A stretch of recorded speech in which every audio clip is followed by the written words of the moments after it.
El 9 de junio de 1997, Ruthann Aron, antigua candidata al Senado de Estados Unidos, promotora inmobiliaria y millonaria, llegó a un hotel Marriott en Gaithersburg, una comunidad residencial de Washington, D.C., Maryland. Entró decidida en el vestíbulo y dejó misteriosamente $500 en la recepción antes de desaparecer por la puerta. A continuación, Ruthann, una mujer de 54 años y solo 1,5 metros de altura, se dirigió en coche hacia un club de campo cercano para reunirse con sus influyentes colegas políticos en un torneo de golf con fines benéficos. De hecho, yo estuve jugando al golf con Ruthann Aron aquel día. Era una mujer muy intensa, muy decidida, muy egocéntrica. Pero así es como es casi todo el mundo en la política. Tras recibir un aviso, Ruthann abandonó discretamente el campo de golf. Cuando se dirigía hacia el coche, Ruthann se vio rodeada de policías que la arrestaron y esposaron. El cargo en su contra, incitación al asesinato. Había intentado contratar a un asesino a sueldo. Llegué a casa y me encontré con un mensaje en el teléfono de uno de los canales locales de televisión. ¿Qué opinas sobre Ruthann Aron? Pensé que me estaban preguntando sobre sus posibilidades en la campaña electoral del condado y dije que seguramente tenía bastantes probabilidades de ganar, pero me dijeron, no, estamos hablando de su detención hoy, acusada de intento de asesinato, de un asesinato a sueldo. Me quedé completamente helado, creí que era una broma. En el coche de Ruthann la policía encontró una peluca pelirroja, un buen fajo de billetes de $100, una matrícula de coche robada de Virginia, libros sobre contratar asesinos a sueldo y partes de un silenciador casero. «Quizá perdí la cabeza», dijo Ruthann a los detectives. Al caer la noche, Ruthann Aron, la acomodada y triunfadora política, conocida en toda su comunidad como una mujer ambiciosa y sin pelos en la lengua, estaba ya entre rejas.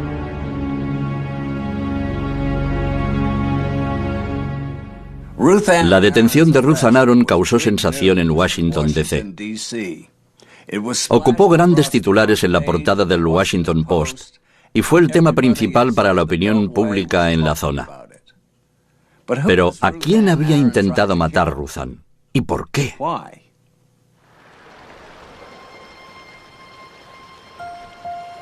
Nacida en 1942, Ruthann creció en las estribaciones de los montes Catskill de Nueva York y empezó a trabajar muy pronto en la cafetería propiedad de sus padres, en el pueblo de South Fallsburg. Fue difícil. Era una verdadera chica de clase baja. Ruthann vio cómo era la vida de la clase obrera y creo que se propuso salir de ella en cuanto pudiera. Ruthann se labró fama de ser inteligente y solitaria, y fue aceptada en la prestigiosa Universidad de Cornell.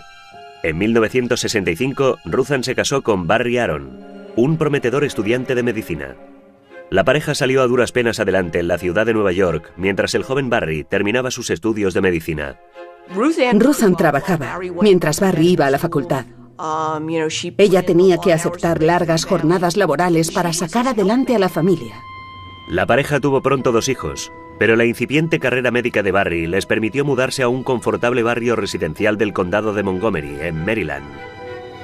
El condado de Montgomery linda al norte y al oeste con el Capitolio Nacional.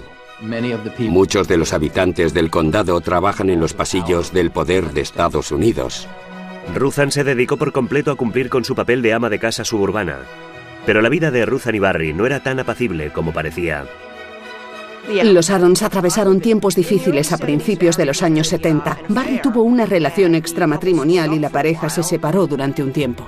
Barry se marchó de su casa. Tenía una relación con otra mujer, una enfermera del hospital donde trabajaba. Pero tras reconciliarse con Ruthann, volvió a casa. La infidelidad de su esposo hizo que Ruthann decidiera volcarse en sus propias ambiciones. Inició sus estudios de Derecho, con el sector inmobiliario como especialidad. Era una persona tan brillante, tan llena de energía. Era algo evidente para todos. Cuando estaba estudiando Derecho y ocupándose a la vez de sus hijos en casa, era mucho para una sola persona. Armada con su licenciatura en Derecho, Ruthann se introdujo en el lucrativo mundo del sector inmobiliario en los núcleos residenciales de Washington, D.C., en plena expansión durante los años 80. En menos de 10 años, Ruthann participó en 7 promociones inmobiliarias de un alcance comercial enorme, que le reportaron millones de dólares de beneficios. Pero también fue en esta nueva carrera donde Ruthann empezó a dar muestras de un comportamiento extrañamente agresivo, que en más de una ocasión la llevó ante un tribunal. Ejercí la acusación en nombre de algunos clientes antiguos socios de negocios que afirmaban haber sido defraudados por Ruthann. Me pareció que lo que había hecho contra mis clientes era despreciable. Era un fraude total, pero ella lo negaba. Ruthann Aron no era moralmente intachable. A pesar de sus problemas legales, Ruthann fue ascendiendo por los empinados peldaños sociales y profesionales de Washington, D.C. Con su propia carrera y la de su marido Barry bien consolidadas, los Aron entraron en la élite social y se mudaron a una enorme mansión de la exclusiva comunidad de Potomac, Maryland.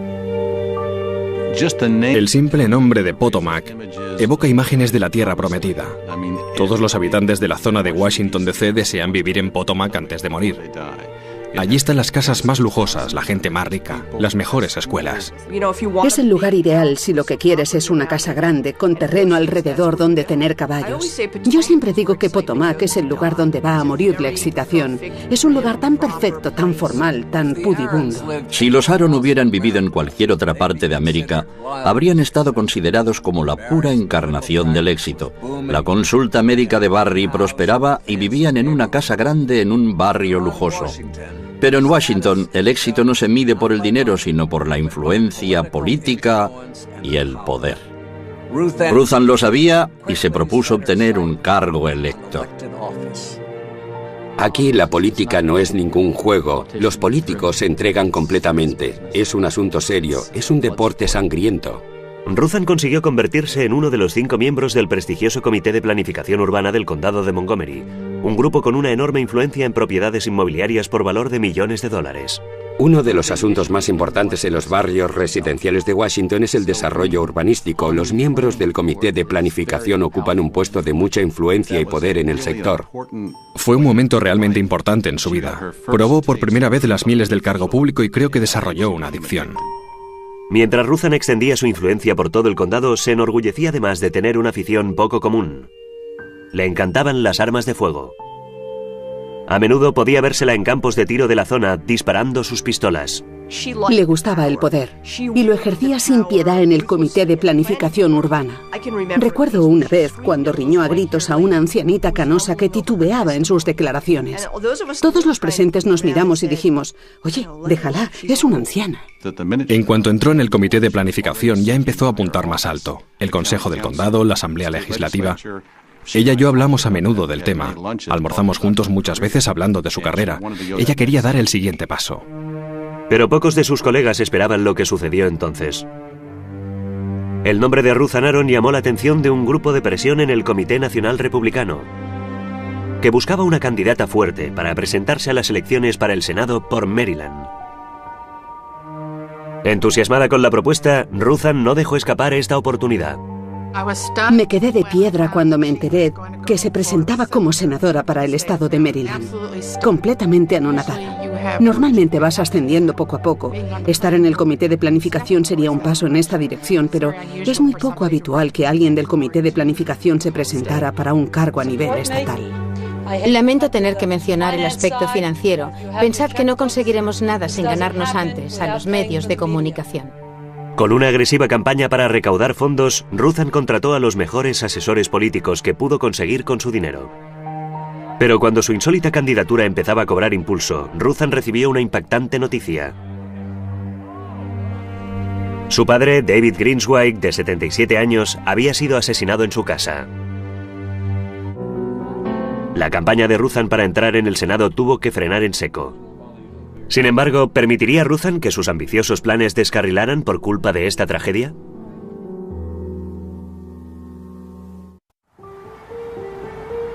En los últimos días de agosto de 1994, Ruthann Aron, una promotora inmobiliaria millonaria, estaba en el punto de partida de su campaña como candidata al Senado estadounidense por el estado de Maryland. Hemos llegado esta mañana a Baltimore, donde hemos recibido una entusiasta bienvenida. Pero justo cuando su campaña empezaba a calentar motores, Ruthann se enteró de que su padre, David Greenswag, había sido asesinado. Al parecer, un encargado de mantenimiento y un vagabundo habían atracado a su padre y le habían dado una paliza a consecuencia de la cual había muerto. Concluimos que el móvil del asesinato fue un simple atraco. Un asesinato muy brutal, solo por unos centenares de dólares. En una conferencia de prensa del 26 de agosto, el marido de Ruthann, el Dr. Barry Aaron, a la sazón un afamado urólogo de la zona de Washington, anunció que Ruthann estaba recluida, afectada por el dolor de aquella pérdida. Ruthann viajó a su pueblo natal de South Fallsburg, Nueva York, para asistir al funeral de su padre. Pero curiosamente, no demostró gran interés en la investigación del asesinato de su padre. Desde el principio de la investigación hasta la detención de los dos culpables del homicidio y su juicio, Ruthann no entró en ningún momento en contacto con alguien de la policía de Fallsburg, algo que nos pareció bastante extraño. Ruthann representó el papel de hija consciente de sus deberes en el funeral de su padre, apretando manos y aceptando las muestras de condolencia. Pero de hecho, Ruthann y su padre se habían odiado mutuamente. El testamento decía, de forma específica e inequívoca, no dejo absolutamente nada a mi hija Ruthann Aaron de Potomac, Maryland, que ha sido cruel conmigo. Pocos días después del funeral, Ruthann regresó a Maryland y se lanzó de nuevo a su campaña para el Senado de Estados Unidos. No se notaba en absoluto que fuera una hija devota, de luto por la muerte de su padre. Saltó de nuevo de lleno al centro de la atención, pasó de golpe de hija desconsolada a candidata política. El competidor de Ruthann en la carrera para el Senado era el antiguo senador por Tennessee, William Brock III. He decidido presentar mi candidatura al Senado de Estados Unidos por el condado de Maryland. Brock tenía mejores contactos e incluso más dinero que Ruthann. Pronto la superó en las encuestas. Desesperada por recuperar su posición en vanguardia, Ruthann empezó a utilizar el asesinato de su padre como arma política. El miércoles pasado, mi padre, David Greenswag, fue brutalmente asesinado durante un atraco. Yo crecí en una América segura. ¿Qué es lo que nos está pasando? Con la popularidad de Ruthann disparándose en las encuestas, su campaña empezó a incluir ataques a su contrincante. Según una encuesta publicada por el Baltimore Sun, la gente preferiría competir contra Bill Brock que contra mi candidatura, y lo comprendo perfectamente. Bill Brock ha trabajado para 5 gobiernos extranjeros y este año se presentó para Tennessee. Eso es política. Yo no soy política, soy una empresaria. Brock, a su vez, contraatacó en una conferencia de prensa acusando a Ruthann de haber sido condenada por fraude en la década de los 80. El Baltimore Sun publica que mientras estaba tan ocupada enriqueciéndose con la especulación inmobiliaria, Ruthann Aaron se olvidó de atenerse a la ley. Ha reconocido al Baltimore Sun que tuvo que pagar más de $300.000 por culpa de su actividad delictiva. Nosotros podemos hacerlo mejor. Voten a Bill Brock para el Senado de Estados Unidos. Era bastante normal en este tipo de carrera a nivel estatal. Las cosas se ponen muy tensas, muy candentes. Hay que estar muy curtido para meterse en política. Ruthann luchó encarnizadamente contra Brock hasta el final. Mi estrategia es la misma de siempre, Brad. Estar al lado de los ciudadanos de Maryland y trabajar muy duro. Es lo que siempre he hecho. Pero el día de las elecciones, en el otoño de 1994, los resultados concedieron la victoria a Brock. Ruthann quedó completamente destrozada por su derrota. En aquella campaña, Ruthann demostró simplemente que apuntaba demasiado alto. Se lo dije, le dije, no tienes ninguna probabilidad, ¿por qué lo haces? Estaba realmente conmocionada por cómo funcionaba la política, cómo se formulaban acusaciones y las medias verdades que entraban en juego. Barry Aaron decía de ella que era exquisitamente sensible, y alguien exquisitamente sensible no debería competir a este nivel. En el club de la política en Washington se supone que el candidato perdedor en unas primarias cederá elegantemente el paso a su contrincante del mismo partido y muchas veces incluso terminan haciendo campaña para el ganador. Pero Ruthann no tan solo no apoyó a Brock, sino que presentó una querella contra él. La única cosa en la que los políticos americanos destacan de veras es en su capacidad para perder elecciones, pero ella no se resignó. Ruthann se creyó contra Brock por difamación, afirmando que había arruinado su reputación al decir que había sido condenada por fraude. En realidad, Ruthann había sido objeto de una demanda civil por sus antiguos socios y había perdido. Pero técnicamente no había sido condenada y se agarró a esta palabra errónea para su demanda. Una vez más, cometió una ingenuidad al creer que podría derrotar a Bill Brock por haberse equivocado con una palabra. En la causa por difamación, el antiguo enemigo número 1 de Ruthann, el abogado Arthur Kahn, describió en su declaración sus batallas legales contra Ruthann en la década de los 80. Explicó cómo Ruthan había supuestamente defraudado a sus clientes, 2 de sus antiguos socios en la empresa inmobiliaria, por valor de $300.000. Estaba sentado en el estrado de los testigos. Recuerdo que la miré y ella me lanzó una mirada asesina. Como si sus ojos me estuvieran disparando flechas. Al parecer me odiaba. Yo no la odiaba a ella, simplemente no me gustaba ni me infundía respeto. Arthur Kahn disfrutó especialmente hundiéndola, y ella no lo olvidaría nunca. Debido en parte al testimonio de Arthur Kahn, Ruthan perdió su demanda. Con su carrera amenazada, las cosas también empezaron a torcerse en su vida privada. Su matrimonio con Barry, ya frágil de por sí, se estaba desmoronando. Les veías a veces en actos benéficos del condado de Montgomery y parecían la perfecta pareja feliz y triunfadora que lo tenía todo controlado, incluso una casa en Potomac. Pero si arañabas un poco la superficie, te encontrabas con cosas bastante raras debajo. La relación de Ruthan y Barry empeoró radicalmente en Halloween de 1995. La pareja estaba discutiendo en el comedor sobre asuntos financieros y Ruthan agarró la cartera de su marido y empezó a romper billetes de $20. Entonces él la empujó y ella cayó, se levantó y entró en su dormitorio. Y cuando Barry fue tras ella, se la encontró sentada al borde de la cama apuntándole con una pistola y diciéndole: si das un paso más, te mato. Eso es realmente alucinante. Ruthan intentó salvar la relación, pero Barry deseaba el divorcio. Con su matrimonio otra vez en crisis, Ruthan hizo lo que siempre había hecho. Volvió a zambullirse en su trabajo.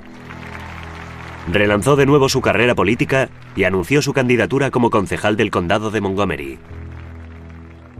Pero la ambición política de Ruthan rayaba en la obsesión. Puso en juego todo lo que de verdad le importaba. Supeditó su identidad entera a la obtención de un cargo público. Algo en su cerebro le decía que debía eliminar cualquier cosa que se interpusiera en su camino. Es así de simple. Fue hacia esta época cuando Ruthan empezó a visitar en secreto el sitio web de Paladin Press, una editorial de Colorado especializada en temas de mercenarios. Estaba especialmente interesada en el título más destacado de la editorial: Asesino a sueldo, manual para contratistas independientes. Algo le estaba rondando por la cabeza. Sus obsesivos deseos estaban a punto de transformar a Ruthan de bienintencionada funcionaria en personaje criminal.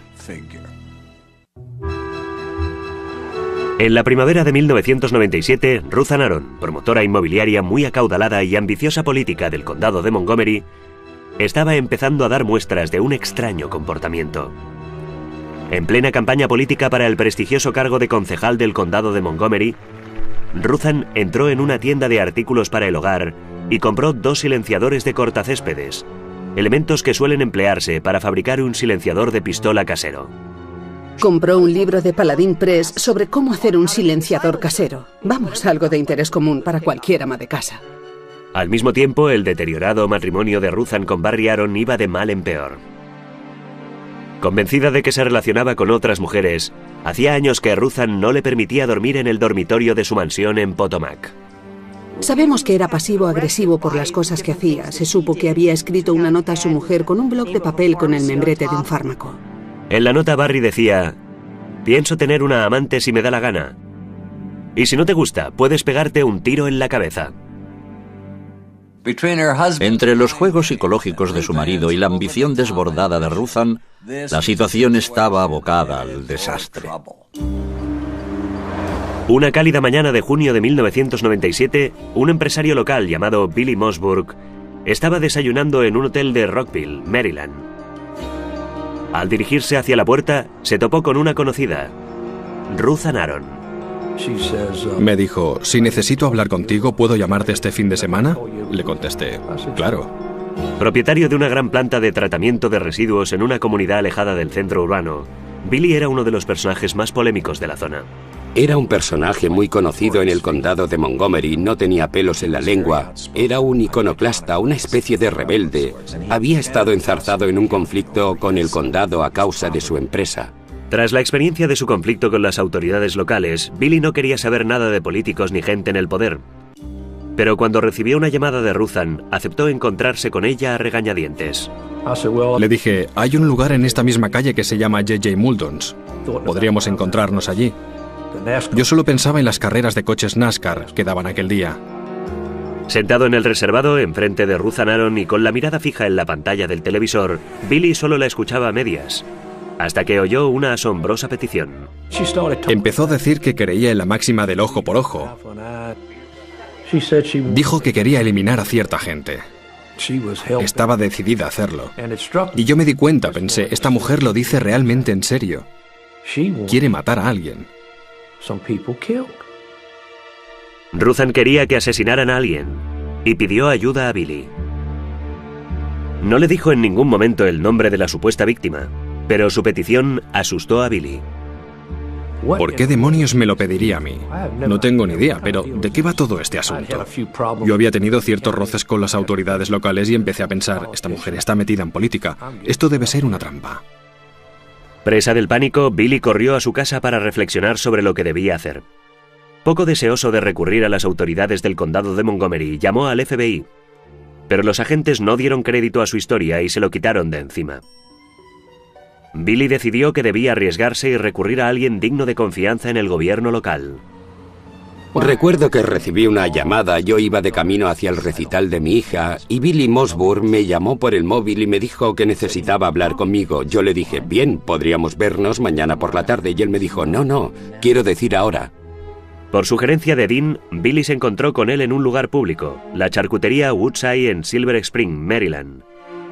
Sentados a una mesa, Billy informó al fiscal que Ruthann Aron le había pedido que le organizara un asesinato. Fue muy claro y directo. Me preguntó si conocía a Ruthann Aron. Yo le dije que sí, recordando que solo hacía unas semanas había desayunado con ella y, por supuesto, todo el mundo sabía que estaba haciendo campaña para hacerse una concejalía.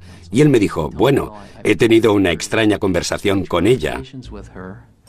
Él me dijo, bueno, ¿en quién confías? Y yo le contesté, no confío en ninguno de vosotros, no confío en el gobierno, no confío en la justicia. Pensé para mis adentros que quizá Billy no lo había entendido bien, de veras pensaba que debía tratarse de un malentendido. A pesar de sus dudas, Dean condujo a Billy Mosburn a la comisaría de policía de Rockville.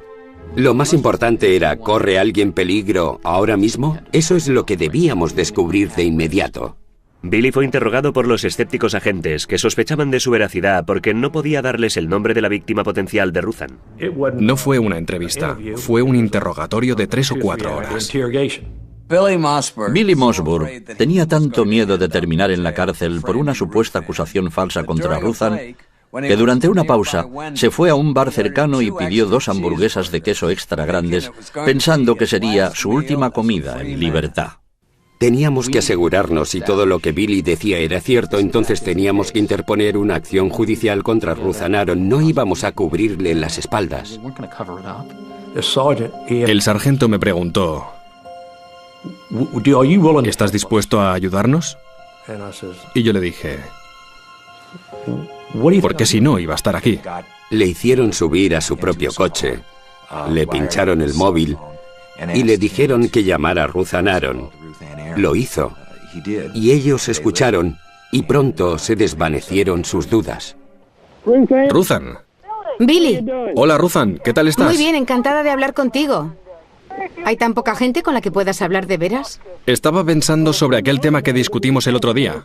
Sí, ¿quieres que volvamos a encontrarnos este fin de semana? Ruthann le dijo a Billy que quería verle de nuevo para seguir planeando el golpe. Eso es precisamente lo que yo quiero, para hablar contigo de ciertos detalles. Vale. Quiero asegurarme de que tú y yo nos entendemos de veras, de que todo saldrá bien. Vale. Y reunir el dinero. Sí. En esta primera conversación, ella corroboró básicamente la historia de Billy Mosburn, al recordar su encuentro anterior y para qué quería que le ayudara. Fue entonces cuando la investigación empezó realmente a tomar forma. La policía se dio cuenta de que debían actuar con celeridad. Ruthann Aron quería matar a alguien. Pero ¿quién era la supuesta víctima? ¿Y por qué quería asesinarla?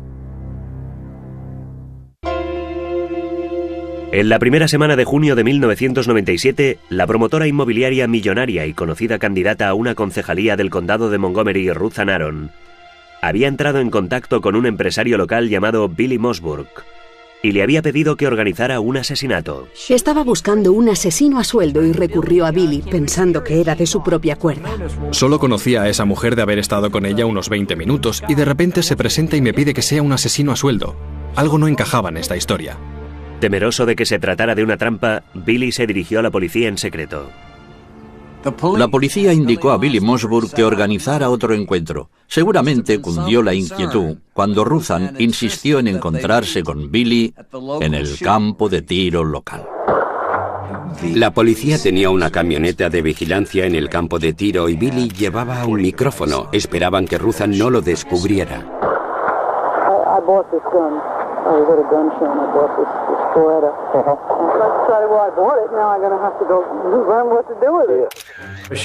Solo estaba probando un nuevo rifle. Y yo empecé a pensar, eso es realmente extraño. Pero luego me vino a la cabeza una idea. Así es la política en el condado de Montgomery. Billy dio a Ruthan el número de teléfono del supuesto asesino a sueldo. Estoy seguro de que es la persona adecuada para hacer el trabajo que tú quieres. Pero ¿cómo sabes que podemos fiarnos de él? Bueno, yo me fío de él. Pero hemos de estar seguros. Yo solo sé que ha tenido otros clientes y que están satisfechos. ¿Y podremos contar con él? Seguro que podemos contar con él. Pero aquel número de teléfono no correspondía al de un asesino a sueldo, sino al detective Terry Ryan, policía del condado de Montgomery. A la mañana siguiente, Ruthan cruzó en su coche todo el condado hasta un teléfono público de Sears, en un destartalado centro comercial. Desde allí llamó al detective Ryan, convencida de que era un verdadero pistolero. Usted no me conoce de nada. No. Ni yo la conozco de nada a usted. Así es como tiene que ser. Está bien. Me conocerá por la prensa. Pero tendríamos que hablar del tema. Vale. No pienso engañarla, ¿sabe? Ya me pondré yo en contacto con usted, ¿comprendido? Está bien. Ryan aceptó llevar a cabo un homicidio para Ruthan por $10,000 en efectivo. Acordaron que el pago se realizaría cuando la prensa publicara el obituario de la víctima. Luego el detective le preguntó la identidad de la víctima. Y Ruthan le reveló el nombre de la persona que deseaba asesinar. El apellido de la persona es K-A-H-N. ¿Y el nombre? Arthur. La víctima del asesinato sería Arthur Kahn, el abogado que había atacado virulentamente a Ruthan durante la demanda que ésta había interpuesto contra su antiguo rival político, William Brock. El detective Ryan y su equipo tenían que actuar rápido, reunir suficientes pruebas para detener a Ruthan antes de que pudiera contratar a otro pistolero para asesinar a Kahn, o incluso intentar hacer el trabajo en persona. Mientras tanto, Ruthan empezó a sentirse inquieta acerca de su plan, y empezó a llamar obsesivamente a Billy Mossburg para tranquilizarse. Oye, Billy, tú no me tenderías una trampa, ¿verdad? ¿Por qué haría yo eso? ¿Estás seguro de que ese tipo no es un policía de paisano? La persona que me lo ha recomendado me debe la vida. Ya. Y me ha asegurado que es un tipo legal. Son legendarias. Hay 15 cintas grabadas. Todas son verdaderas joyas. Las escuchas y te parece increíble lo que estás oyendo. Oye, cariño, tú ya sabes que te quiero, ¿verdad? Claro. ¿Te importaría llamarme Sam a partir de ahora? Claro que no, Sam. Aquí estaba esa mujer, una millonaria, un personaje destacado de la comunidad, que hablaba de Arthur Kahn por primera vez. Pero luego, todo se vuelve todavía más extraño. Al día siguiente, Ruthan se dirigió hacia una cabina telefónica en un centro comercial cerca de su casa en Potomac. Llamó al detective Ryan y le sorprendió con una petición realmente estremecedora. Le dijo que tenía otra persona que quería que matara a 2 personas. Ruthan le encargó otro asesinato y aceptó pagarle otros $10,000 en efectivo. Son 2 trabajos y no puedo hacerlo yo solo. Esta segunda persona tiene que parecer un accidente. ¿Dónde puedo encontrar a esa persona? Trabaja en un edificio de oficinas al lado del Hospital Adventista. A como Apple, R-O-N. ¿Y el nombre de pila? Nombre propio B como Roy, A-R-R-Y. Le dio una descripción de su marido. Le dio el número de la matrícula de su coche. Ruthan no mencionó en ningún momento que Barry Aaron fuera su marido. Ryan le preguntó a quién debía matar primero, ¿a Arthur Kahn o a Barry Aaron? ¿Cuál de los dos era el primero? Creo que debes empezar por el segundo. Aquella noche, Barry recibió una llamada desde el supermercado. A Ruthan le apetecía cenar langosta y quería saber si Barry compartiría aquella cena especial. Barry dijo que no, pero a pesar de todo cenaron juntos aquella noche. Ruthan paladeó su langosta y Barry tomó una hamburguesa de pavo sin saber que su mujer acababa de ordenar su asesinato. Ruthan asombró a la policía de Maryland al contratar por teléfono al detective Terry Ryan, un policía de paisano que pretendía ser un asesino a sueldo, para que llevara a cabo 2 asesinatos. Una de las víctimas debía ser Arthur Kahn, un abogado que Ruthan despreciaba por haber declarado en su contra durante una causa por difamación. La segunda víctima era el doctor Barry Aaron, con la que llevaba casada más de 30 años. Temiendo que Ruthan llevara pronto a cabo los asesinatos en persona, la policía entró en acción para frustrar sus planes. Fue un día muy raro.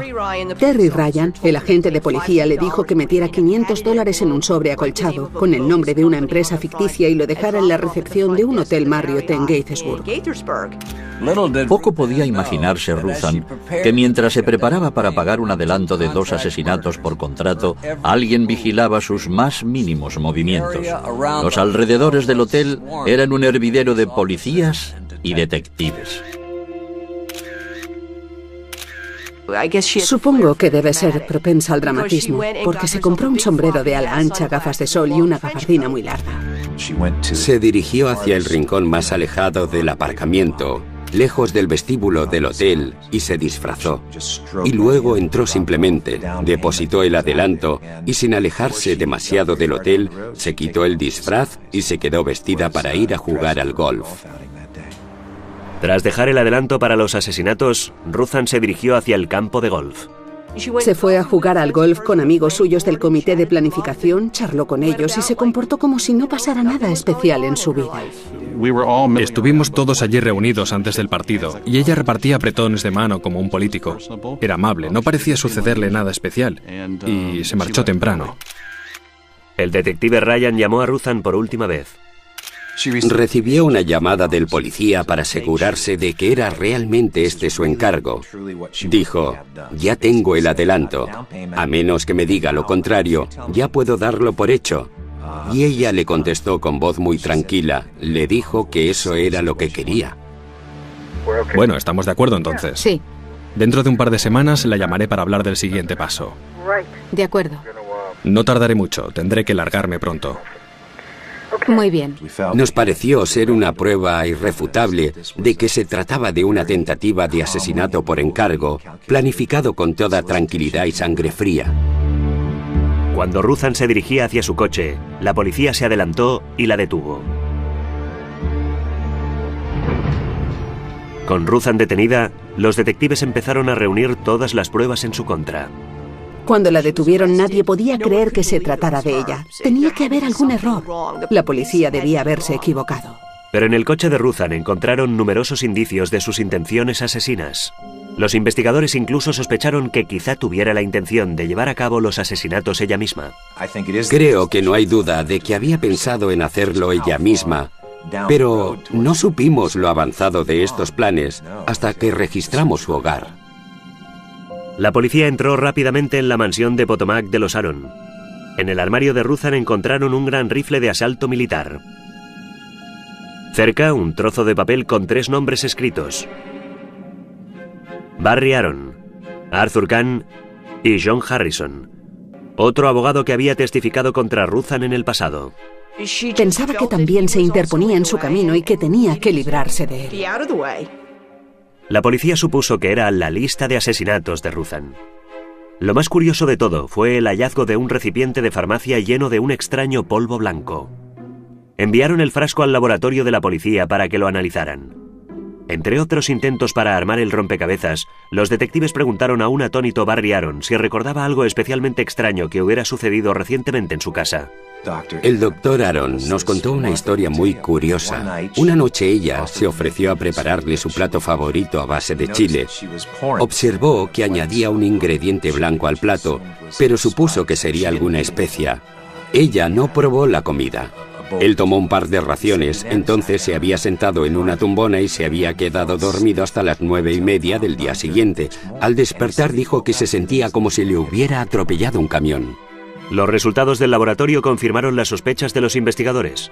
El recipiente contenía una mezcla potencialmente letal de fármacos. La fiscalía añadió intento de asesinato a los cargos contra Ruzan. La noticia de la receta de chile supuestamente letal de Ruzan se extendió como un reguero de pólvora entre la prensa local. El Washington Post publicó un titular calificándolo de Chile, alarma roja de Ruzan. En pocos días, Ruzan había reunido el mejor equipo de abogados que el dinero podía comprar. No voy a andarme con rodeos. Como abogado debo decir que esta mujer está enferma y que necesita ser ingresada en un hospital. Ante las apabullantes pruebas de la culpabilidad de su cliente, el letrado principal de la defensa, Barry Helfand, se escudó inmediatamente en su inestabilidad mental. Tenía dinero, por lo tanto dimos por supuesto que su defensa estaría muy bien preparada. No estábamos seguros de qué dirección tomaría, pero al final vimos que se basaría en el estado mental de la acusada. Era totalmente inverosímil una persona que el día antes estaba tranquilamente jugando al golf, totalmente serena y normal, y de repente se decía que estaba mal de la cabeza. No está loca. No es buena persona, pero no está loca. Y si no fuera por su dinero y su abogado, esto no estaría sucediendo. Creo que algo debió hacer clic en su cabeza. Perdió por completo la razón. Ahora la cuestión es, ¿cuál es el estándar legal de la demencia? ¿Se aplicaba en este caso? Quiero decir, ella no andaba babeando por ahí, no se arrastraba por el suelo. Pero en mi opinión había perdido por completo la razón.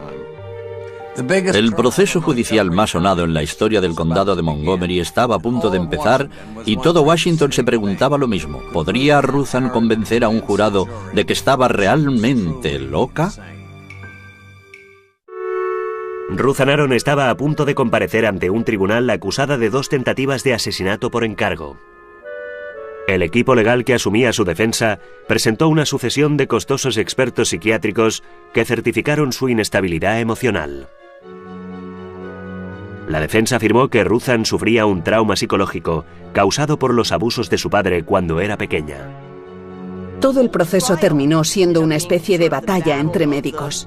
La fiscalía presentó 4 doctores. Ruzan Aaron contrató a 8. Y todos y cada uno de ellos apuntó un motivo distinto por el que Ruzan podría haber hecho algo como eso.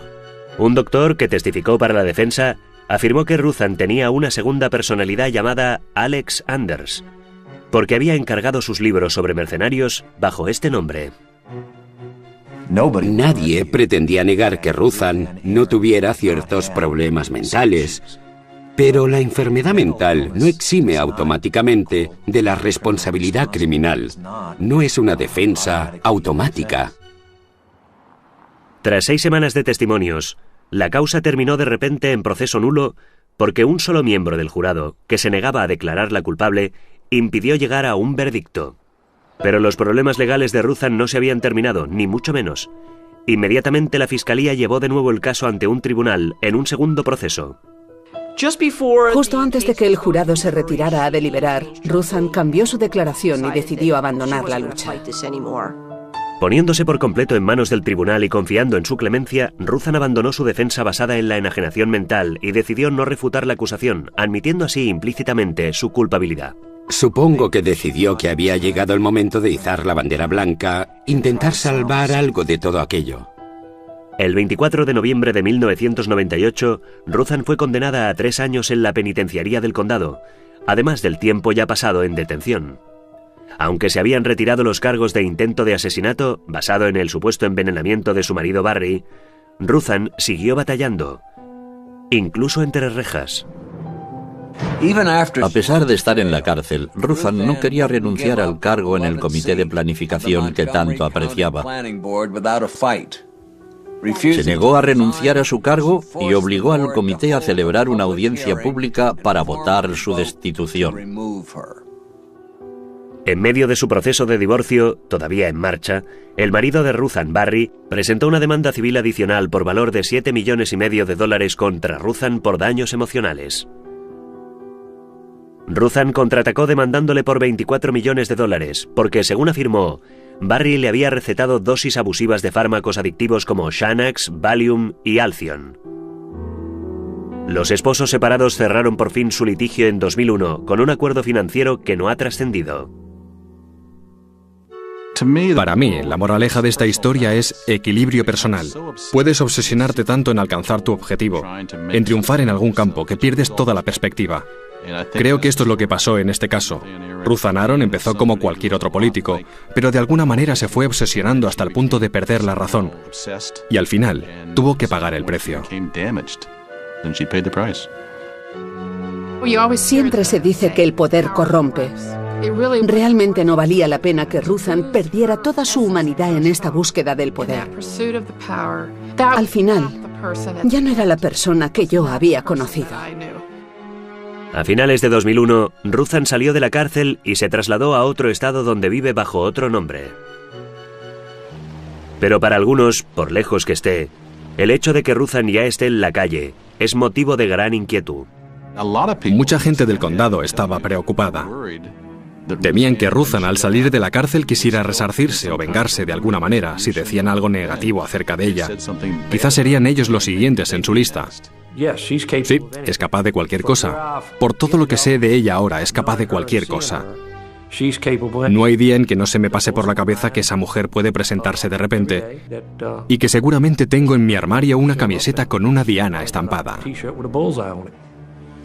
Cuando pienso en Ruthann Aron, pienso que es la clase de persona que incluso en su lecho de muerte estará maquinando su venganza.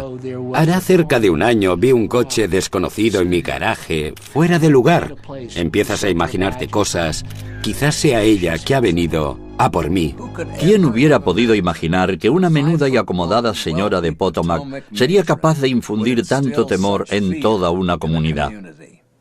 En la zona de Washington, D.C., el nombre de Ruthann Aron estará para siempre vinculado con este temor. Dominic Dunne, para la